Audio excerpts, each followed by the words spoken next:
MNREGA budget बढ़ाने की मांग। राष्ट्रीय ग्रामीण रोजगार गारंटी योजना यानी मनरेगा के तहत बजट बढ़ाने की मांग अब जोर पकड़ने लगी है।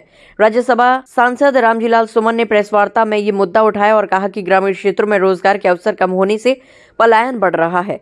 उन्होंने कहा कि पलायन को रोकने के लिए मनरेगा का बजट बढ़ना जरूरी है ताकि ग्रामीण क्षेत्रों में लोगों को रोजगार मिल सके।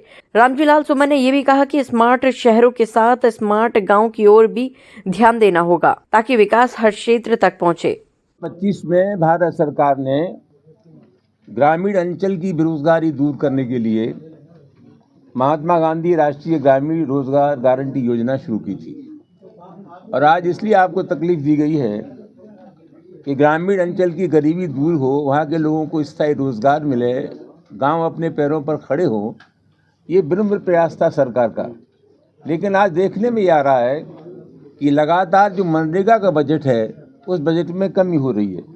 सन 2021-22 में मनरेगा का बजट 98,000 करोड़ रुपए था। 2022-23 में ये बजट घट करके 73,000 करोड़ रुपए हो गया और 2023-24 में ये बजट 60,000 करोड़ रुपए हो गया। ये तो अधिक चिंता का विषय है।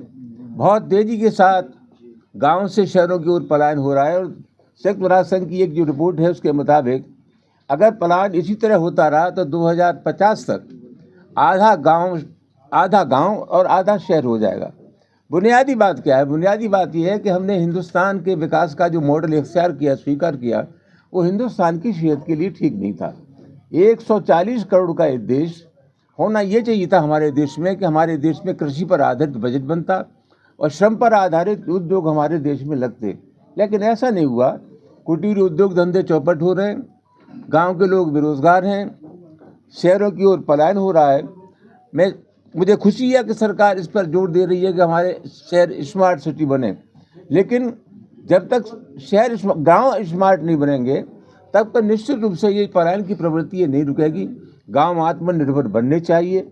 और एक सबसे बड़ी बात यह है कि ये जो मनरेगा का जो बजट के साथ साथ विभिन्न प्रांतों में जो मनरेगा की मजदूरी है उसमें विसंगति है। हरियाणा में ये 374 रुपये है और उत्तर प्रदेश में 237 रुपये है।